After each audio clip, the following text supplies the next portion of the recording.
My name is Gail Davis, and this is how I create. Welcome to This Is How We Create, a show that digs deeper into the creative life of contemporary artists of color. Discover what feeds their creativity and how they found or are finding their artistic voice. Through these intimate and candid conversations, you'll gain insights into the lives of creative professionals of color that are hard to find anywhere else. Welcome back to This Is How We Create. My name is Martine Severin. I am your host. Today on the podcast, we have Gail M. Davis of Gail Davis Designs, who will be joining us. Let me tell you a little bit about Gail before I tell you about what we talked about today. Gail Davis is renowned for crafting elegant interiors that feel soulful, livable, and personal. For 15 years, Gail has applied her formal design training to homes across the country, transforming houses into her clients' forever homes. With a background in the fashion industry, Gail is passionate about using colors and textiles throughout her projects. Though her spaces are steeped in classical decorating principles, she is passionate about creating interiors that are comfortable and functional living spaces. Each client is different, and each space must consider the reality of their lives, not just to serve as a beautiful room. Gail studied at the New York School of Interior Design and honed her craft interning at two of New York City's most prestigious firms, including Bunny Williams, Inc. and David Kleinberg Design Associates. Her projects have been published in House Beautiful, Elle Decor, Ad Pro, Domino, and much more. Through our conversation, Gail and I talk about her career starting at Saks, transitioning to creating her own interior design firm. She shares great thoughts about where the landscape of interior design is going, particularly for interior designers of color. She talks about failure and her thoughts on failure and how failure can teach us to pivot into something that's even better. If you're interested in hiring interior design for your home, Gail even shares some tips that you can take to make that relationship and that venture a successful one. Okay, and now let's enjoy the show. And of course, if you like this episode or past episodes of This Is How We Create, please share with your friends, your family, anyone else that you think would be interested in learning about artists of color and their artistic journey. All right, I'll see you on the other side. Enjoy the show. My name is Martine Severin. I'm so happy to welcome Gail Davis to the podcast. Welcome, Gail. Thank you for having me. This is so exciting. Well, I know you have your own very successful podcast, so I'm a little shy, but since you know how it's done, regardless, I would love for us to talk about how you've had a long and wide-ranging career in fashion, and then you moved on to interior design. Before we get into that path, I'd love for you to tell me about yourself as a child. Wow, that's interesting. I love to ride my bike. I love making mud pies. I'm a daddy's girl. I have three older brothers. I guess, and my mom, I guess my family would say like I was just a lot to deal with and super emotional, very intuitive, hence emotional. Yeah, I just love animals and my childhood, that's what it surrounded. I was always like outside playing in the yard or riding my bike and hanging out with my pups and going to my grandparents' house. During your childhood, where did you fall along with your brothers? Were you the youngest? Were you in the middle or the oldest? I am the baby. I have three older brothers. The youngest one is 7 years older than me. So my parents were officially done. And then I was like, the surprise baby. My brothers will tell you sometimes it seems like I'm the oldest because I'm so pushy and demanding about what needs to be done. So I make them crazy. Oh, well, then that it fits perfectly for your job, doesn't it? So you chose the right career. So I know that when you graduated from FIT, you then went on to work at Saks. Was that right away, or did you have other jobs in between? Okay, when I never graduated from FIT. I went there. My father passed. I went back to school and I was just too distraught to finish and go on. So then I got a job in the garment industry. I was a garmental girl and, running around with the racks in the streets and all and working all these like Macy's and Bloomingdale's and all, they would come into the showroom. My boss would present.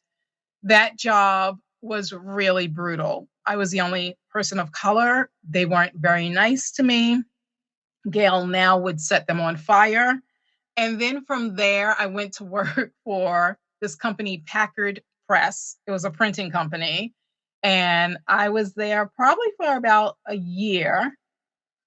And then from there, I went to Saks Fifth Avenue, came in off the street, went to the executive floor, no less, and was working with my boss at the time was the senior vice president, director of stores. She had the Midwest. And then she got promoted and got the Southeast. And then she got promoted and became the president of off Fifth, Saks Fifth Avenue. She left me behind because she felt I wasn't strong enough to be her assistant. They already had someone there, and it was fine because, this is the Jedi mind trick games they play. And it was good because she was a brutal boss to work for. I was so happy to be away from her, and I was just so much happier and so much more productive. And then what's funny about that is my boss could never remember my birthday. Her birthday is May 10th, and mine was the 11th. And it wasn't for whatever reason. I'm insignificant to her. And that was one of the microaggressions. And so she moved on. I was happy. And then I think it was not even 3 months later, all of a sudden HR was contacting me, and then I started hearing from her. She started asking how I was doing and just checking in on me. And I was like, ma'am, what are you doing? Like, you didn't like me. Next. Come to find out, she was getting rid of the woman that worked for her. And then all of a sudden I was the amazing one that they wanted me to work with her. And I was speaking to HR, and I was like, no, that was brutal. Like, I can't do it. They're like, no, you're the only one that really knows how to deal with her. And I was like, I'll go if you give me more money. And then, they played this game. Well, you just got an increase. We can't give you another one. I was like, yeah, I got an increase working for a senior vice president. I want an increase working for a president. Don't sit here and tell me you don't have money. But that's the game they would play. So finally I got a bump. Nothing significant. I went to work for her. I stayed there possibly for like 2 years and was getting burned out. And I realized that I needed to do something different with my life. This plaque was given as a gift to her. She received this gift and it said, what would you do if you knew you could not fail? And I was like, I'd go back to school for design. So I checked into FIT. It was a 2-year wait. And if I was accepted, you couldn't work. You had to be in school full time. And I absolutely could not do that. We had just purchased a home. And I was like, I would not do that to my husband. I couldn't. And I applied at NYSED, got in, started with the 1-year program, took 2 courses and really loved it. And then I stayed there until I got my associates and graduated. Just for clarification, NYSED is the New England School of Interior Design. It's New York School of Interior. New York School. Yes. New York School. What was surprising about that program? How did it go when you started it? It was intense because people think design is playing with fabric and just going out to lunch and shopping with your clients, just living the glam life. And it's not. You are literally in the trenches and you're schlepping stuff back and forth. It's grimy, but I loved it. I loved learning, and I loved everything that it entailed. And people watch HGTV and think, oh my God, this is amazing. And it's really, it is, but at the same time, it's not. And it's intense. And I'll never forget when I was interning at Bunny Williams and I showed up and I had on a dress and I had on heels and it was an install. At the time, the woman I was working with, who's now part owner, Elizabeth Lawrence, she was like, yeah, that's not how you're going to want to dress on an install. You're going to want to be in flats and jeans and a t-shirt because there's a lot of work to get done. And I was like, I didn't own denim, but I had a pair of slacks. And so I got to go to my first install and it just blew my mind because everything we had worked on now is coming to fruition, and it was live and in 3D and in front of you. And it was just amazing. I'm just kind of wowed that you didn't own denim. That's one thing that stood out. Well, you're known to be very fashionable and you are also a powerhouse, I think, in the, or at least from my perspective, in the design industry. And it probably is because you had such a strong foundation. Bunny Williams is very well known in the design industry, and you started there. When did you go out on your own from being Bunny Williams and then David Kleinberg? How did the transition happen for you to open your own shop? Well, it was interesting. I just realized at Bunny's that I would never get hired there or move up because if you're a designer at these firms, you normally don't move around. Like you stay there once you get that position and you stay there for like 20 to 30 years until you retire, basically. And also, a lot of these firms don't have people of color. And if they do, they're on the back end. They're not in the design aspect of it. And if they are, they're schleppers. Very few do have designers of color as lead designers or even as junior designers. And I always felt that when I was going back to school, I just always thought I'm going to work for myself because I just wanted to be my own boss. But I also wanted to create the life that I wanted for myself. And it's so funny working for others, I never made six figures. And that really bothered me. And I'm like, I think I may not be book smart, but I'm street smart. And I know that like I'm talented. But it was always funny being in these industries or being in these around different people where it was just like, no, you're a gal Friday. Like they didn't believe that you could move on or do more than that. And so it was just like, well, I'm going to do it myself. And I went out on my own. I was still in school. And then 2008 happened. And that's when the recession happened. And I still kept plugging away, head down, focus, and just keep going. Don't stop. That must have been very surprising for you around 2008 to go out on your own. And then we all know what happened around that time. Can you tell me about the story of starting out and getting clients, establishing your own style, and how that came about? Well, first client I had was this church I belonged to, and they were renovating the church. And so they hired me to do it. And that was very interesting because it was a commercial project. And then they hired me for their home. And that was interesting. My style has evolved like anything else. It takes time to really find your voice and who you are. It was interesting because it was challenging, right? Being on your own is very different than working for people because when you make a mistake, you cut your teeth on someone else's business and then they take the hit for it.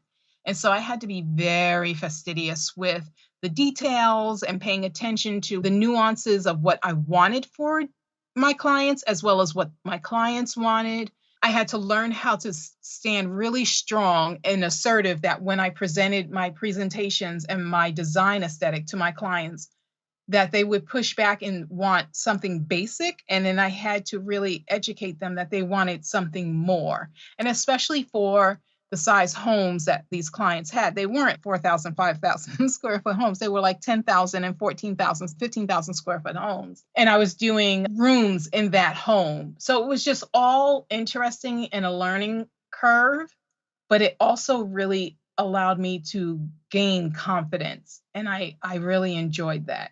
One of the things that you're known for is knowing about what makes a home a home. Can you talk about that? Because I was really curious and interested and intrigued when I heard someone describe you as that being your super talent, that you know how to make a home a home. How does that happen? What are some of the things that do make a home a home? So it's funny. I say that to my husband when, especially in the beginning, when I'd be like, "Oh, we need to do this," and he's like, "Why? Isn't this is not the hotness anymore?" I was like, "Do you want a house or do you want a home? Because I'm trying to give us a home. I'm trying to create an oasis for us when we come home that we feel at peace." And it's interesting for me because I really feel the energy of my grandmother on me. My grandparents, I would go and visit them, my father's parents, and going to my grandparents' house was super magical and I enjoyed it. And the house was well tailored. The furniture was amazing. There was nothing ripped, tattered, and torn. It was very clean, very beautiful. It smelled amazing. I just always was transported whenever I would go there. My grandfather was amazing at the landscaping. What takes all these tools to do it now, my grandfather could do it with like a rake, a hoe, and just like one of those edgers and just make it just felt like you were always going to the botanical gardens when you were at my grandparents' house. And then you step inside, and there was the beautiful scent, not even of a candle, but just how my grandmother and my aunts cleaned the home. It was just so welcoming.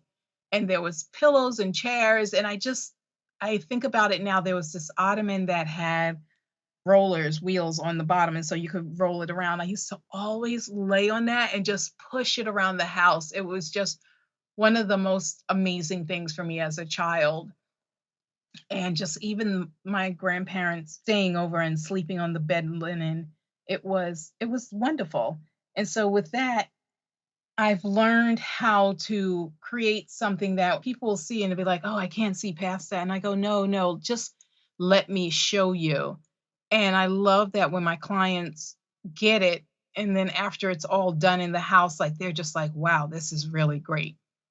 And so, yeah, you got to turn your house into a home because you need some place where you can relax and just gather your thoughts, or where you feel safe and loved, and where you invite people in. And that's very something that Southerners do very well, better than Northern folks, where they invite people into their home and they're very gracious and very loving, and making sure that there's this genuine, loving hospitality that you experience, as opposed to, hey, come on over, I'm inviting everybody. But there's something about the Southern mentality where you're pulled into the home. Well, I grew up in Haiti, and inviting someone into your home is, as part of that culture, it's a really big thing because that's not something that happens often when Right. someone invites you in. So Yes. it's everyone's home is always on just really well decorated and very, very formal. But you're also known for creating spaces that are formal, elegant, obviously, but also really cozy, that where nothing is really precious. It's Mhm. nice to know that that potentially came from how you grew up and the influence that your grandparents had on you. Yeah. They were amazing and I really enjoyed them.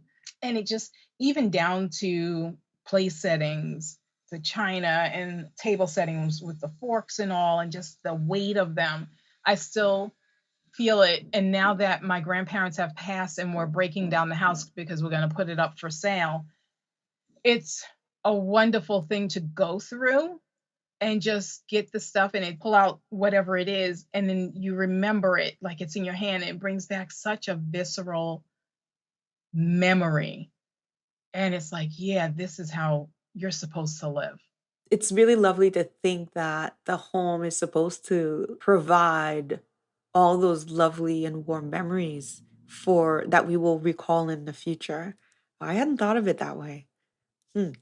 Well, Gail, you started your podcast, Design Perspectives. So you started it a few years ago, and I've loved it, particularly since your podcast is a really great place for people to not only learn about folks who are in the interior design industry, but also for, I'm assuming, prospective clients. Yes. Can you tell me a little bit about what people should think about when they are going to hire an interior designer?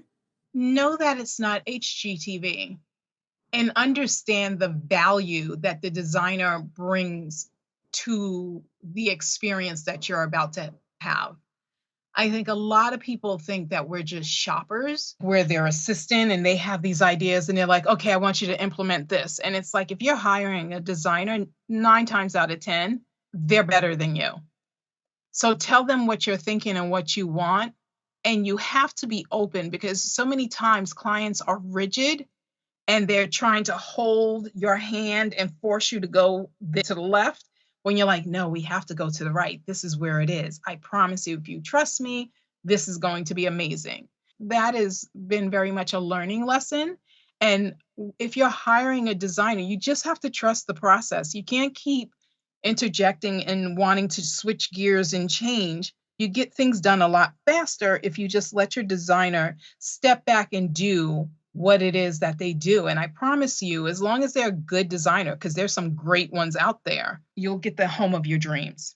As you said that, I'm like, I just want the home of my dreams. But we're saving up for it. We're slowly but surely saving up for when we buy our next home to have someone help. Because I think one of the reasons why I really want the help is because I always think, yes, let's be inspired by what comes out in AD or whatever the latest trends are, and I'll start a project and then I never finish it.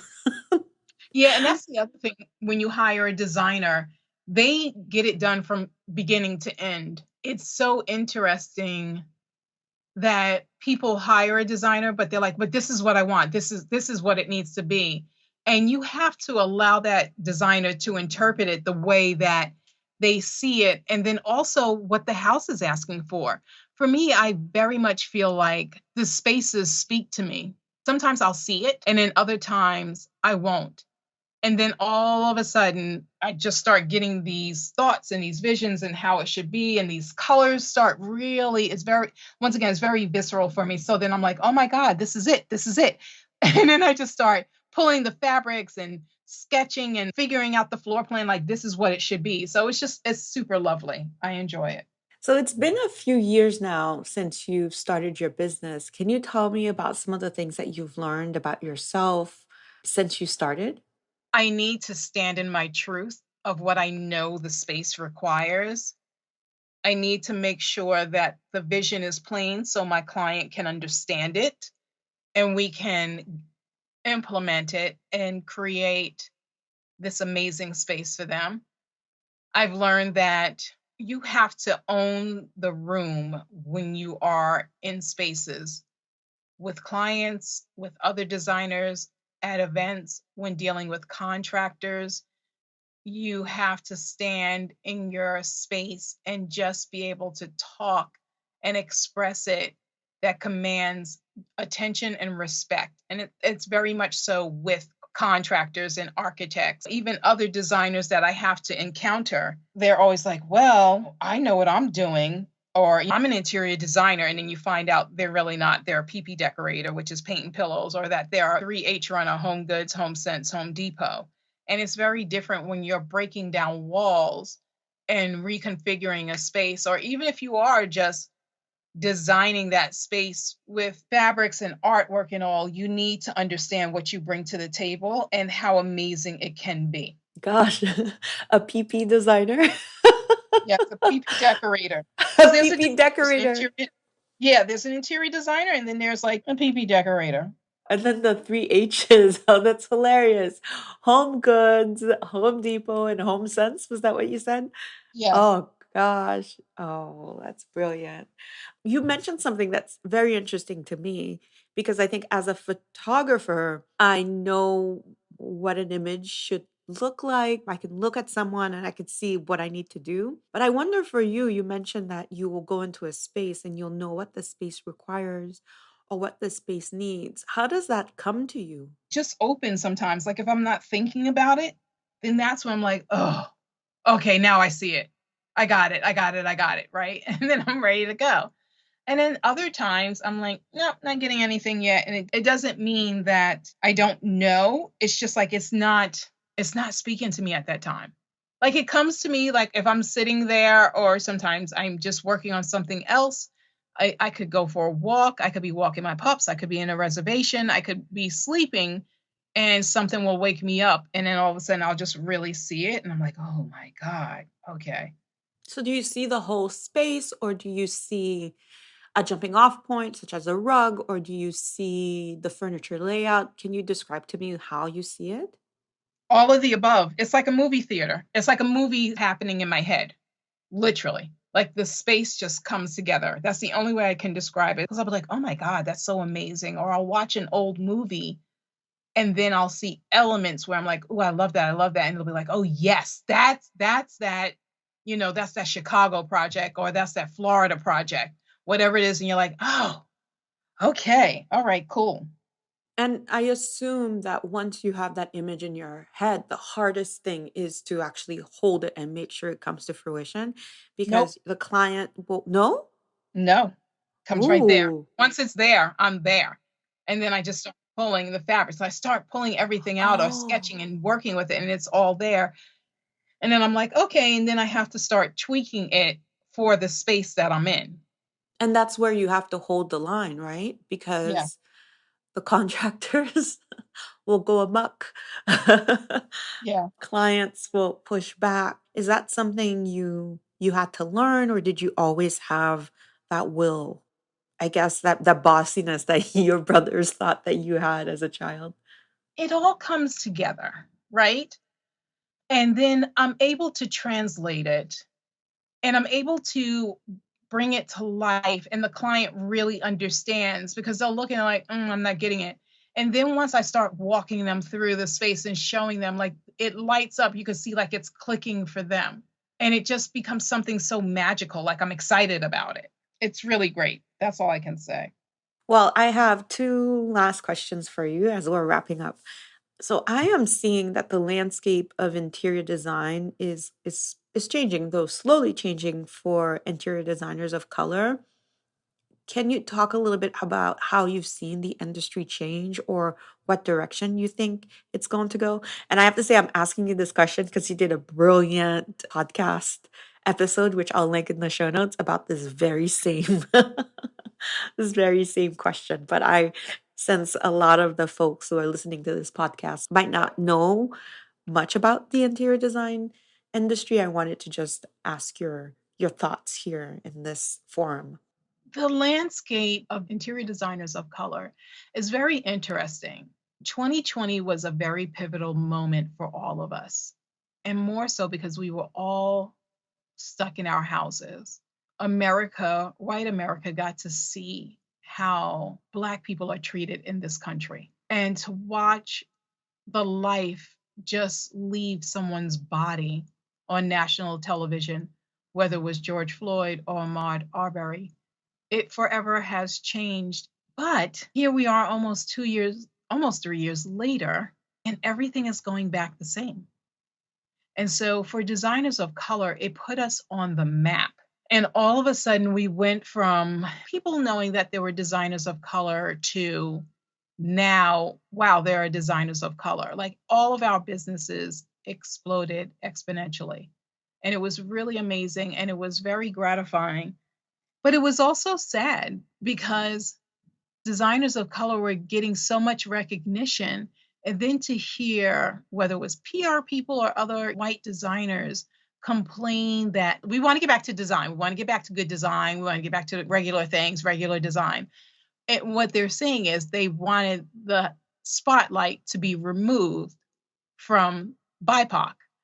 And it's sad because design is design regardless of what your background is or your ethnicity is. If you can design and create amazing spaces and transform people's lives, then that's great design. That's good design.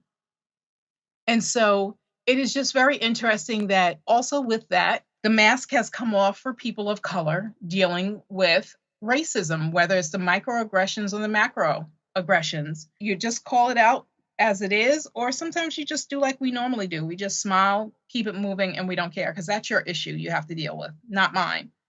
And so it'll be very interesting to see, but I am excited for where design is going, and especially for designers of color. Like, I just feel like it's only going to get better. Oh, I hope so. I would always get so angry whenever, for example, I'll pick a magazine at random, Real Simple or whichever magazine, and they would do a roundup of the best designers. And there would not be one black or a BIPOC designer on that list. And that always really rankled me.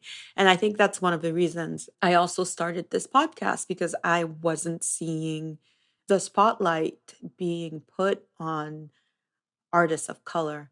And I started recording the podcast in 2019 and launched it in 2020, but we had been ramping up and it all seemed to make sense and align by 2020. But wow. So thank you so much for joining me. One last question for you, and that is about failure. I know that we talked about that plaque that was in your previous boss's office. You know, if failure was no option, what would you do? And you are 14 years now in with your company. Can you tell me about some of the things that you have on the horizon or what you view for yourself, keeping that the failure is no option in your mind? Failure is nothing but a learning lesson, and that's all it is. It doesn't mean you're a horrible person. It doesn't mean you're a bad person. It just means what you set out to do wasn't the right way to go about it. And so the universe and or God, whatever floats your boat, is teaching you that we need to pivot. Failure is nothing but pivoting. And that's the most amazing thing. And as far as my firm, some days I want to grow it, right? And then other days I don't. But I know for sure that I always want to have my hand in being the creative and creating these spaces to come to life. And that's what is important to me. Beautifully said. And I think that's a really great place to stop. Thank you so much, Gail, for joining us. This is such a treat. Perfect. Thank you so much for your time. I really appreciate you. Thank you for your time, Gail. Have a great day. You too. Bye-bye.